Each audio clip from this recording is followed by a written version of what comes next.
Hello, ladies and gentlemen, and welcome to the 11th episode of Waiver Tango. I'm so sorry that an episode hasn't been published in the last 2 weeks, as we all kind of needed a break here. It's been Thanksgiving break, and I was honestly just tired, so I decided not to post an episode for the last 2 weeks. But here we are. I'm joined today by Connor Brashford, Braden Laszlo, who's got his hands up in the air for some reason, and a very rare occasion from RJ Rice. Whenever he's not making chicken nuggets in the microwave, then he can actually do stuff. But here he is today. Hey. RJ, do you have any words? Excited to be here. My second time on the show now? Was I on the first episode or second? I think you were on the very first It was episode. one of the very few. I have a nice little rant for one of my fantasy players. But other than that, feeling pretty good. Fantasy football, it's getting towards playoff time. It's going to be really fun. I think actually this coming week is the start for some leagues where you start getting into fantasy football playoffs, which there's not really much that changes that you really need to kind of lock in on. You kind of have to just keep your guys that you've been starting the whole season, but we'll kind of go into, well, how's everyone's fantasy football teams been going these last 2 to 3 weeks? I know for our one league that's based off of if you lose then something happens, I'm not going to really go into what the details of that are. It's not a punishment. It's something else that you have to do. Maybe something embarrassing, but I'm not going to go into too much detail. But Connor, how's your fantasy football teams been? So I had another one of the hey, I scored the second most points in the league by a wide margin and still lost. Team scored 143 points. Can't get mad at him. I've got a position group that I'm going to be talking about later. But yeah, I lost to John, who had Patrick Mahomes and Rashee Rice. He should be condemned for that. John Doucette should be the person to incur the what shall we say? Responsibilities of the loser? Yeah. Yes, That's a very good way to put it. Thank you. But yeah, no, I think going off of what you said earlier, I think Braden had his hands in the air because they were playing his song and the butterflies were flying away. I think he was also nodding his head like yeah and moving his hips like yeah. But yeah. What a good reference. I love fantasy football. Speaking of Braden, how's your team doing in that league? Aren't you the loser of that league? The Tummy Ticklers season has been less than ideal. The Tummy Ticklers. Those Tummy Ticklers, they aren't so good. What are they, 3-10? About to be 4-9. Oh, not bad. Not terrible. But I will be taking on the responsibilities of the loser in that league. I can't update you on what's going to happen, but Braden, he's not going to be getting a bag of goodies and coins or something. It's unfortunate for Braden, but he has a better record than the Tennessee Titans do in real life, so good job for him. It's kind of fire, actually. RJ, how has your team's been doing? Honestly, pretty good week. We might go undefeated. We might go 5-0. Obviously, I beat Cam in not only one league, but two. I am in, obviously, a pretty funny name for my team in the U92 Station League, where we have for fun. Just to hang out with our nice station buddies here at U92, have a little nice fantasy football league. 20-man league, but 4 playoff spots. You can thank Nico Corretto for that one. But Dom's Rotisserie Chicken did end up beating Cam's team. I believe, do I have anybody else playing? No. I believe that's actually just that went final. And then one of my other leagues, play with some buddies back home. We don't have that many teams, so I was actually on a bye week. How that happened, I don't know. But I will be 9-3. Probably here soon. Got the number 1 seed in the playoffs. So Drake May will probably give me some garbage time points. I had the Rams defense, though. So shout out to Los Angeles Rams there having me. Yeah, solid 20 points for a defense, but they were not the highest scoring defense. Dom, I'll leave that to you to kind of say to the listeners who that was. And then obviously in my other league, it kind of depends on how Drake May plays. Currently down 8 points, but I have him and Matt Collins remaining. So overall, a pretty good week. Probably haven't had this week, almost undefeated week, almost all year. I mean, for me personally, in my league for goodies and incentives, I'm about to be 10-3. There's no chance against my competitor that actually he has a 0% chance of winning because all of his players already played. I'm already up, which means that I win and I will now be 10-3, and I am first in the league of goodies and incentives. I honestly do not know how I had such a good record for this league, as most of my players have been waiver wire ads that I've been mentioning the entire the entire season on this podcast. Guys like Aronde Gadsden, guys like Rico Dowdle, guys like Troy Franklin, just these random freshmen or X Factors who have stepped up really in the season due to injuries or maybe committee kind of running back, though. Rico Dowdle, I don't know. Carolina's getting really interesting with what they have been doing in these past few weeks. But so far, so good. And, of course, the league where Braden lost, I mean, it wouldn't really have mattered. I'm going to lose in that league this week, but me and Braden have the same record, but I'm up by 100 points. I'm in point differential. I don't know if head-to-heads count either, but I also beat him twice this season, but I don't think in that league that would matter for anything. But now I think it's time to go into a little bit. This is where we bring up some talking points, but Connor, I'll send this to you. What do you think is the implications of Joe Burrow returning? I mean, he had a great comeback against the Ravens, even though Lamar really kind of helped sell the game for the Bengals to win. But do you think Cincinnati maybe has a chance at winning the division, or how do you think that Joe Burrow's return will be for this offense for fantasy? So obviously I'm not an NFL GM. So I can't really speak on a lot of these things and have it mean a lot. But in my opinion, if this division didn't look as, I don't know, it's a very grim division right now. These teams all suck. They're all bad. Like, the Ravens look terrible against the Bengals. They put up 13 points on the Bengals defense, which the Bengals defense looking good means your offense sucks. The Steelers are about as inconsistent. I don't even know. It's like spoiled milk with the Steelers. You don't know what you're going to get. You could get a chunk out of the bottle, or you could get something smooth. You have no idea.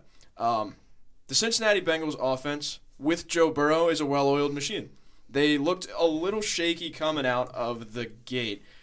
Personally, before the start of that game, I wanted them to shut Burrow down for the season. I wanted them to tank for a high draft pick, see if they could retool next year, get a defensive piece, maybe get somebody along the lines of Arvell Reese, get that linebacker core back up and going, maybe Caleb Downs if he falls. He's not going to. But I don't know. The implications for the Cincinnati Bengals for the rest of the season, if they win out, the Bengals front office is going to look like geniuses because they're going to compete for the division if they win out. This division is up for grabs for anybody aside from the Browns, obviously. But this is winnable for anybody. The Bengals are right up in that mix right now, and it's weird to say that considering the fact that I believe they're 4-8.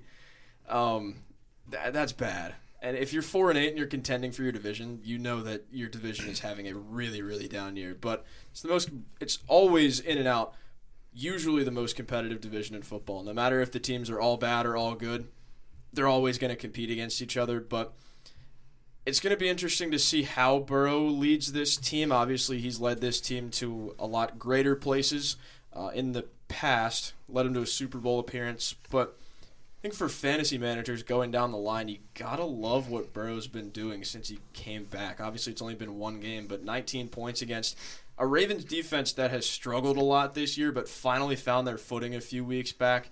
I think if you're on your waiver wire, a lot of people dropped Joe Burrow. They had him out of their lineups. They didn't want to wait for him for the rest of the season. That's definitely a guy you could pick up on the waiver wire in a lot of leagues. I know I did that in my league, started him. 19 points is pretty good for a playoff run and for a quarterback in fantasy. So I think if you're looking for somebody down the line, Joe Burrow could kind of be that guy that you could pick up, as weird as that sounds. Hey, and that's more than Justin Herbert or Lamar Jackson. Actually, Lamar Jackson hasn't been that great of a starting quarterback for most. I know some people are diehard believers in Lamar Jackson, but what was it, 5 turnovers against Cincinnati? That's pretty questionable, especially against Cincinnati, as you mentioned, Connor. But, Bryn, I know you're a bit of a Joe Burrow fan. Do you think that do you want to add anything to that, or are you kind of content? I mean, when Joe Burrow's in that lineup, anything's possible for the Cincinnati Bengals. And I know he touched on it a little bit, but when he's in the lineup, the sky's the limit for this team, truly. And the AFC North, I think it was 2 years ago in 2023, there was a wild card pitcher where the whole division was in the playoffs, which is nuts. But that goes to show you how good the division used to be. Now it's kind of looking like the NFC South. Though there's a little bit of bright spots in the NFC South now. It's getting a little bit better down there. RJ, do you want to add anything about maybe Lamar Jackson, the Ravens, how terrible they've been doing lately? Yeah, because this is honestly the first 4 weeks. If you had Lamar Jackson, arguably besides that Kansas City game that was really iffy, you were in heaven. He dropped 26 or more points in the first 3 matchups of the year, and you're looking there, you're in a great spot. He gets hurt. Then he's out for the Houston Rams game, obviously the bye, which he would have been out anyway, and then the Chicago game after the bye.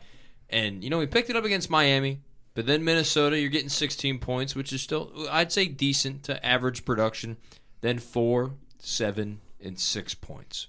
And the past 3 weeks has been horrible. Obviously, in Cleveland, that defense has been really looking like something special. If they only had an offense. Obviously, the Jets one is really what concerned me as a fantasy owner. Because obviously, seeing the Jets on that schedule, I mean, you really would think about, obviously, starting him. There'd probably be little QBs you'd start over him in that scenario. He did not play that good. That whole Ravens team was really iffy that game. And then obviously with Cincinnati, they looked horrible having those 5 turnovers. Cincinnati with Joe Burrow coming back, getting that victory. I think a really huge kind of, if they want to try and salvage this season, exactly what they needed, an interdivision win. And obviously coming up, he has Pittsburgh, Cincinnati again, then New England, Green Bay, and Pittsburgh. Besides maybe another Cincinnati game, I don't see a reason you'd want to start him for the rest of the year, especially if you're an aspiring playoff team. So for me, I actually went up and picked up Sam Darnold. So hopefully he can play next week and give me, I guess, a better option. But I mean, if you're the Cincinnati Bengals, their production overall, though, I will say this super quick, having Chase Brown and Jamar Chase in my lineup really overall kind of saved me this week because they both had 18 or more points. And obviously, I will say I'll give a quick shout-out for a player this week. I don't know if we necessarily do that on Waiver Tango. Wait, would that be for highlight or low light? Oh, it'd be a highlight. So okay. We saving it? Yeah, okay. save him. So for Lamar, I would not play him again this season. Yeah, and I mean, it's kind of sad to see that Jacoby Brissett is now a better-looking option as a fantasy quarterback than Lamar, even though Jacoby's well-deserved it. I mean, that guy just spams Trey McBride. Anybody who owns Trey McBride is thankful for Jacoby Brissett. But now it's time to get into that highlight and low light segment. It's time to talk about players who we're maybe fond of or players that we just simply hate or haven't really been doing that good for our rosters this season. And, hey, maybe they'll let you down in the fantasy playoffs. I think I'm going to be Mike Tomlin in my fantasy playoffs for the Goodies and Incentives lead. 10-3, and then I'm a first round out as usual. But I've never won a championship, fun fact. I've gotten close, third place twice, back-to-back years. It's got to hurt. And that was after it was the Cooper Cup, Derrick Henry, it was the Cooper Cup prime year, and Derrick Henry was going off that year, but we'll get on to the highlights. My highlight of the week, I of course have to highlight one player from this team, as the Carolina Panthers are one of the more fun teams to watch. And I mean, they did just beat the Rams, so they deserve a lot of credit from there.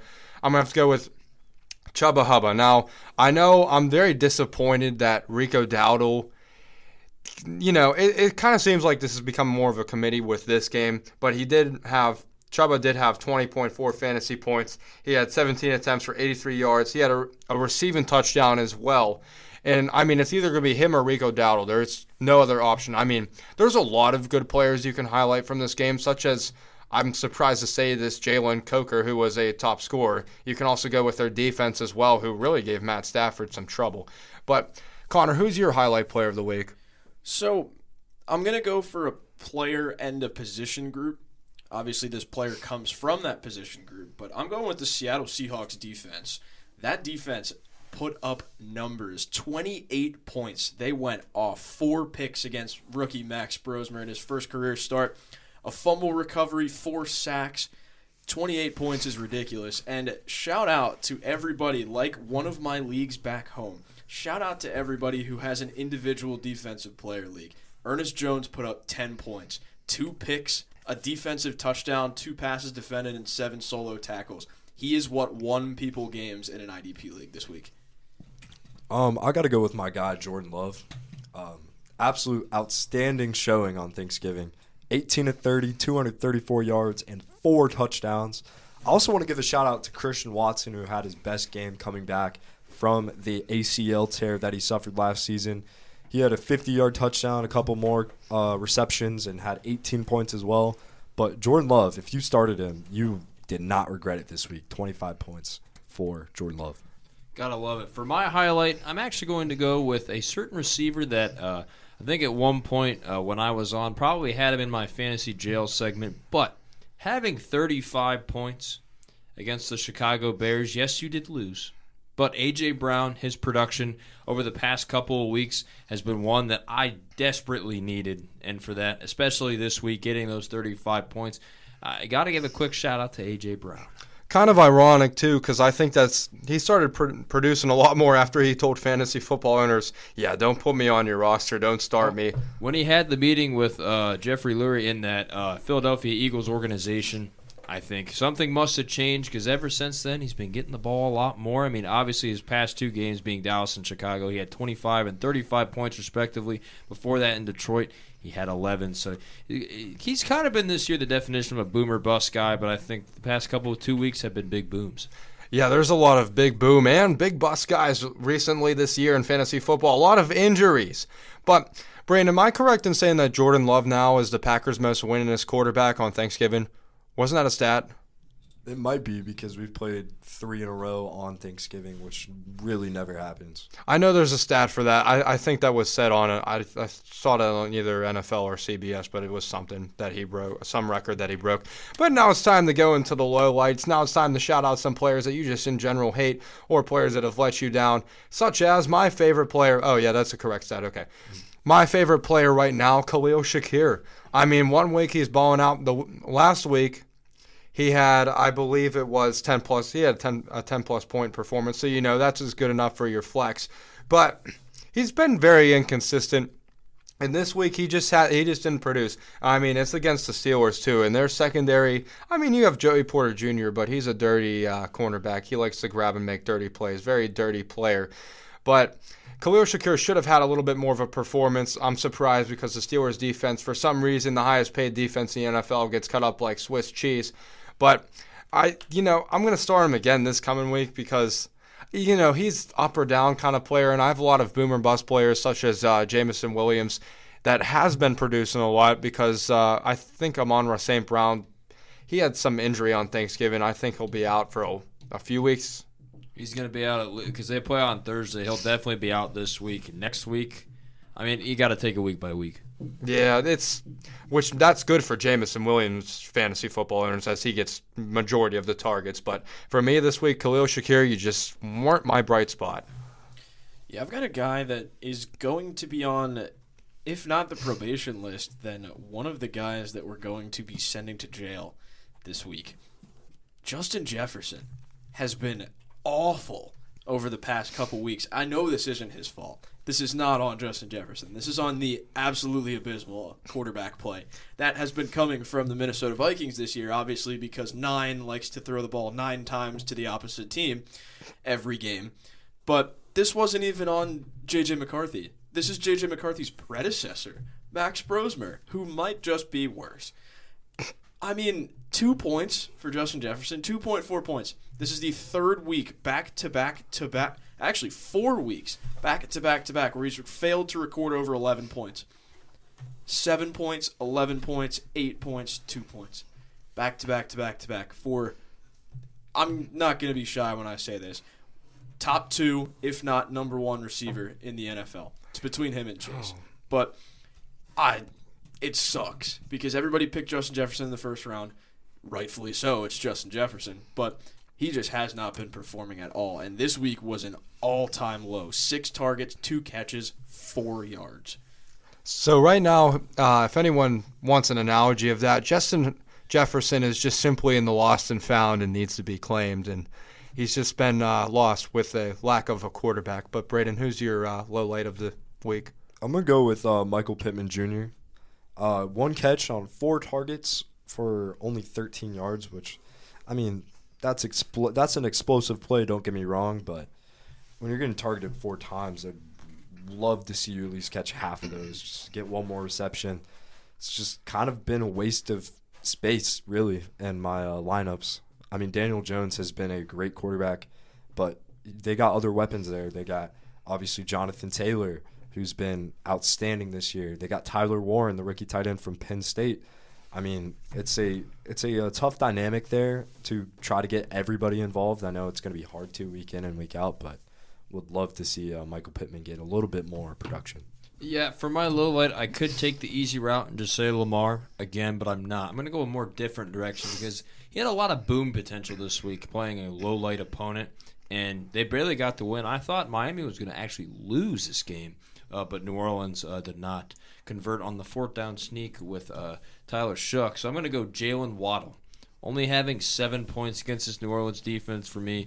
He was my main flex guy. I was debating about either him, DK, or David Montgomery, which I think also DK should definitely be in there as well. He didn't really look too hot either. I mean, that whole Steelers offense didn't do much of anything besides really Jalen Warren. But I think for Jalen Waddle, for me especially, I was looking, I'm like, wow, he could probably have a pretty decent game coming off the bye. Didn't do much against Washington. Before that, though, Buffalo, Baltimore, and the Atlanta stretch, weeks 8 through 10, he dropped 14 or more points in all three of those matchups. So he was coming off that high there, but obviously that low is starting to hit. But they put the New York Jets at MetLife next week. Don't know if he'll be in my lineup, but, I mean, for the potential that was there, I think you got to put him in a low light. Yeah, now those low lights sometimes really hurt, but now we're going to go to the probation segment. Now, this segment, this is kind of like a one-off, so let's say a player has a one-off week where they did pretty terrible. We put them here. These inconsistent players. So Khalil Shakir would have been a good candidate, but for this week, I mean, this guy had a terrible week. He recorded negative 0.1. I'd go with Tennessee Titans. I don't even know if he's a wide receiver 1, wide receiver 2. It just seems like it's a committee at this point between him and Elik Iomanor, if I said that right. I don't even know if I'm going to say this guy's name right, but Kamir DK, I believe I got that right. I think it's Shimmeray DK. Yeah, so last week he put up 21.4 fantasy points against the Seattle Seahawks, which the Seattle Seahawks, they have a pretty good defense.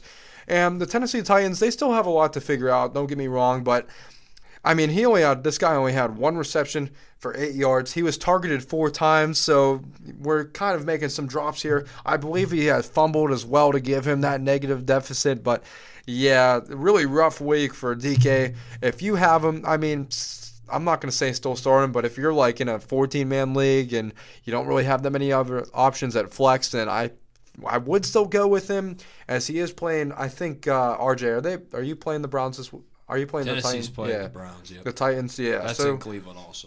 I would stay away from them. Personally. Cleveland has a pretty good defense, pretty good secondary. Yeah, I would stay away from this guy unless you're in like a way deeper league. But Connor, who would your probation guy be for this week? I don't really know if it's probation, so to speak. I just talked about him. Justin Jefferson would probably be one of those guys that I would put up there. But a guy that I thought was going to get a lot more touches, and somebody that's been going off for one of our favorite teams in this room right now, just failed to perform this week, and it really makes me concerned that he's going to get fully beaten out this time. Kenneth Gainwell. He had 6.5 points this week after coming off back-to-back 29 and 18-point performances. He looked really, really good in those last couple games. He had that kind of receiving pull. That's kind of what got it for him, but he just didn't this week, and it looked like they were going a lot more towards Jalen Warren in that ground game and in that like kind of dump-off game. Obviously, Darnell Washington got a lot more into the offense in this game. They got blown out by the Bills. But not really blown out, but if you watch the game, they got blown out.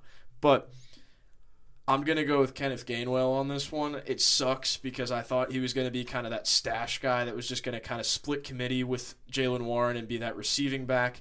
You kind of saw it early on with, if you guys remember Austin Eckler with Melvin Gordon in the Chargers system, that was kind of what I thought it was going to be. It was going to be that kind of takeover as you go, but it's not going to happen, and it sucks, but he's my probation. My probation, you honestly could throw this guy in jail, is Colson Loveland. I picked him up after the Cincinnati game because who wouldn't? I mean, he dropped 30 points, and then since then, 9 points, 7 points, 14 points, and then 5 points. It's been rough.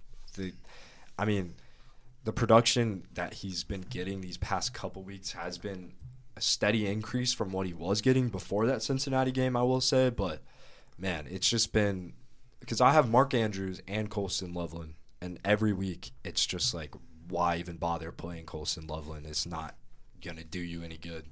I mean, Mark Andrews didn't really do anything either, but it's better than having Coulson Loveland in there.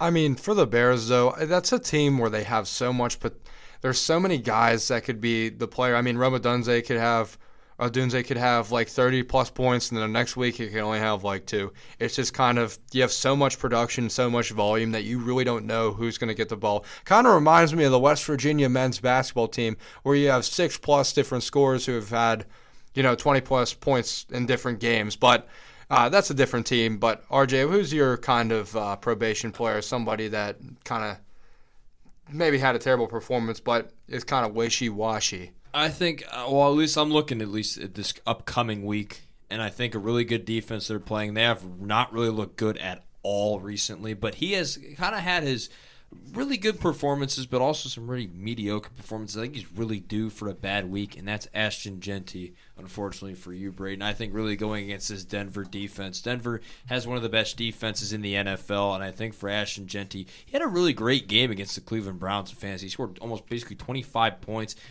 But games, though, against Dallas the week before, he had 9 points. So as soon as he has kind of those good games, or has one of those bad games, tends to have a good game, and then obviously vice versa. So for me, I will kind of use Ashton Genty for this one, but obviously could see why people would still use him due to a lot of usage, I should say. But I guess I'm just going to use half of Braden's lineup for this case. Tajay Spears. Don't play him, man. He's not good. So has not scored more than 10 points besides 1 week against the Indianapolis Colts in Week 8.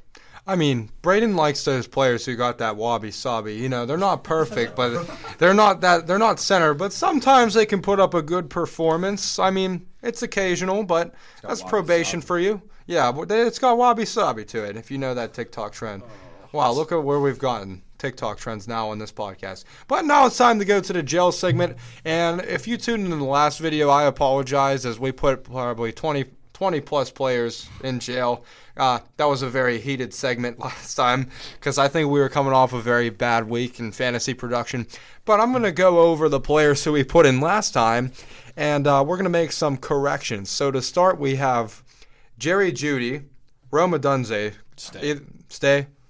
Yeah, I think RJ would agree with Jerry Jeudy to stay after that. I think, I don't know what game it was. It was against the Raiders where he held the ball out of his hand, then he caused a fumble. Yeah, he deserves to be there. Calvin Ridley, I haven't seen him since 7 weeks ago. He could probably stay here. Justin Fields, anybody? No? He's benched. Yeah, exactly. That's say you can't really change his production if he's on the bench. Quentin Johnson, 9-point game.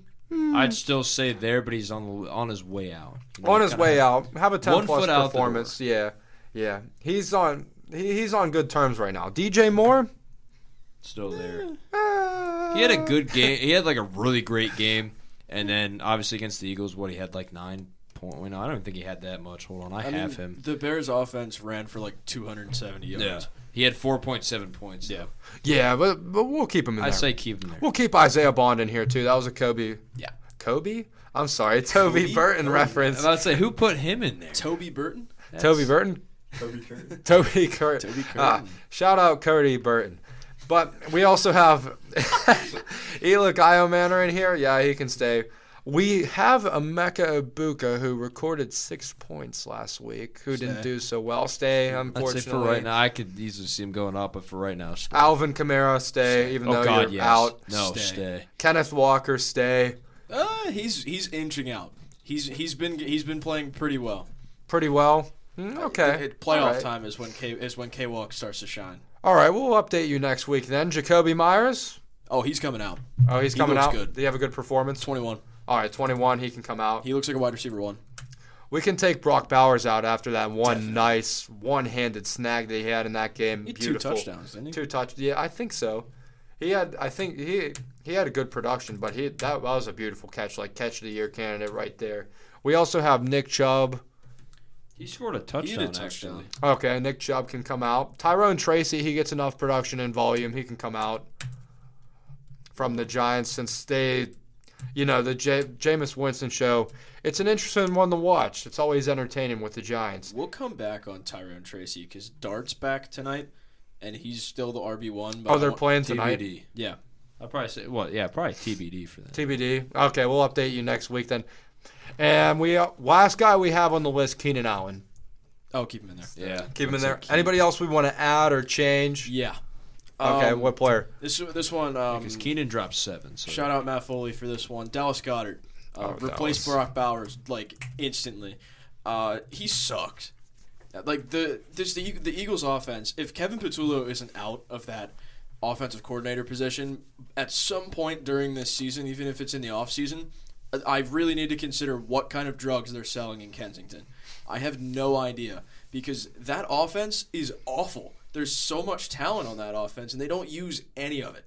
It's just, I saw a TikTok. Another TikTok reference there for you, Dom. It's like, Saquon Barkley, halfback dive. Saquon Barkley, halfback dive. A.J. Brown, deep ball. Punt. That's every single offensive outing for the Philadelphia Eagles. But back-to-back single-digit performances for Dallas Goedert after starting out the season as a top 5 tight end in fantasy. 8 points, 4 points, 4 points, 4 points. He looks bad. Put him in jail. I mean, the Philly's got some identity struggles right now. Poor them. Brandon, anybody you want to add? You got Tajay Spears in there? Yeah, no, let's add him. Yeah, please. Is he even worthy of putting in jail? Yeah, Or is he? He was just bad. Or is that the Alcatraz segment? I got one for you. Which one? Send him to Mars, Lamar. Lamar? Oh, Ooh. thank you. Here, I'll look at my lineup and tell you. I think this one's temporary, but DK Metcalf. All right, fair enough. Any Dropped wide 6 receiver one. points. Montgomery had 12 for me, so no, he's over my bench. Let's say Darnold was hurt. Let's say any Steelers player. Let's just put them in the bench, other You know than what? Jalen Warren. Steelers player. You know what? I'll have somebody in there on a loan move. Shout out Beyond the Boot, hosted by Nico Corretto and myself. Let's do a loan move for Prison. He's going to be a placeholder for somebody who's inevitably going to screw up in the next few weeks. Justin Jefferson. Oh, Justin Jefferson. It's not even his Can we fault. put J.J. McCarthy in jail? Yeah, let's put him in there. No. It's not J.J. McCarthy. It's 9. I got a kicker for you. I'll put in quotes. Put 9 in solitary confinement. Here, I got a Ship kicker. him I to got a kicker Alcatraz. for you, Dom. You'll love this one. Oh, Chris no. Boswell, 1 point. Well, that's only because That's the not his Steelers' fault. offense That's not his fault. Still a That's not his one fault. touchdown. That's not his fault. Jason Myers owns him. He was projected 8.4, might I add. If he was, The if he was, Seahawks are going to the Super Bowl, man. They're going to the Super Bowl. it would be awesome to see a Seattle Colts Super Bowl. That would be fun. That would be Wait, very I fun. lied. The last time I said early in the episode that the Rams dropped 20, that was last week, so ignore me there. No, I need Pat's Seahawks. I think the so Rams bad. dropped 28. 28 to 31 Carolina. No, point-wise, last week they dropped 20 in fantasy, but this week they only had 1 because they allowed 20 points. Anybody else we want to add to the jail segment? I'm trying to look here through. I'm kind of sifting through right now. Oh, Zay Flowers, 0.6. Ooh, is Not Zay even a Flowers. He stinks. Michael Pittman, we said, right? We haven't put Michael Pittman in jail. I wouldn't put him in jail yet. Okay. He had 2.3 points. He was probation. Yeah, Give but him last another week week. he had 13. Anybody on the Amari Chiefs? Dyer, He was out. I've got a funny one for you. Which one? This isn't jail, but this would be a really bad low light. Somebody who definitely lost a lot of people in their fantasy leagues. JSN, 4 points. Ridiculous. Temporary, yeah, about to say temporary. I mean, jail. he's a goat, but like sometimes you're gonna have down weeks like that. I have a jail candidate. Who? Wait, no, I can literally do the entire receiving corps for the Vikings. Jordan Addison, coming off a week where he's dropped 0, 10 targets, only able to put 8 points up. No.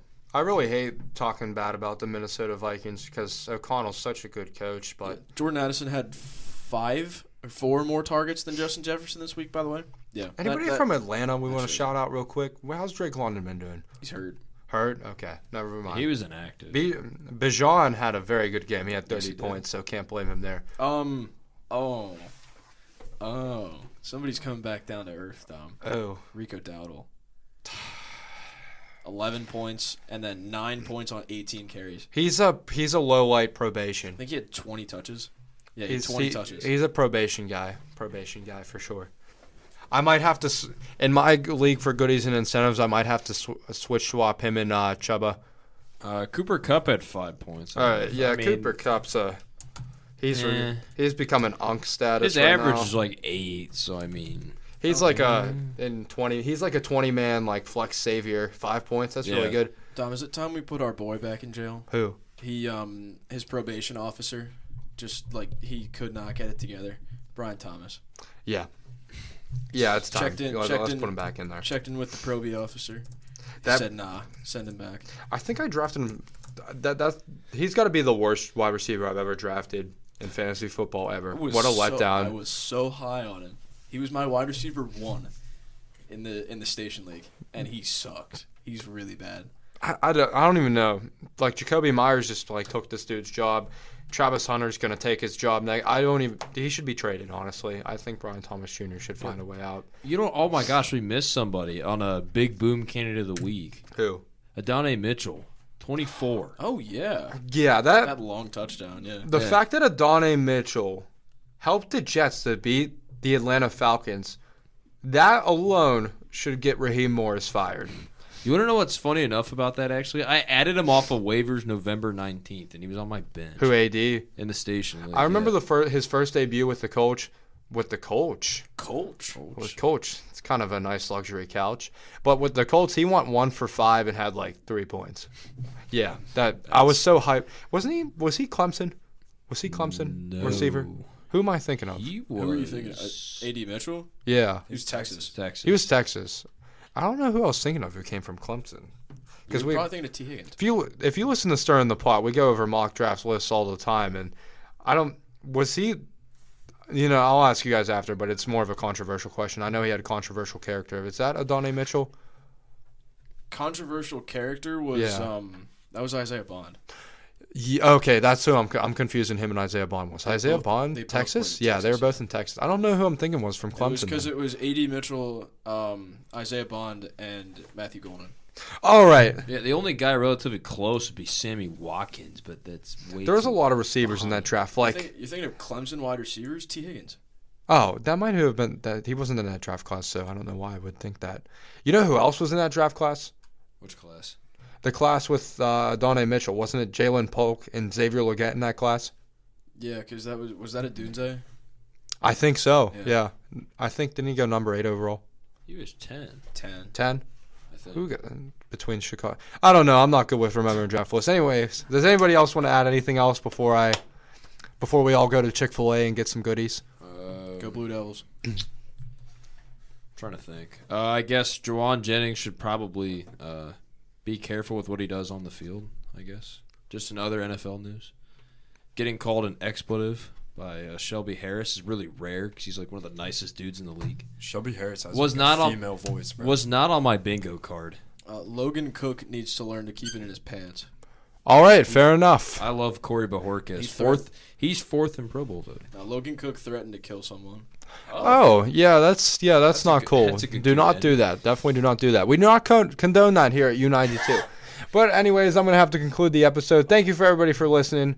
And next week we'll bring you the 12th episode of Waiver Tango.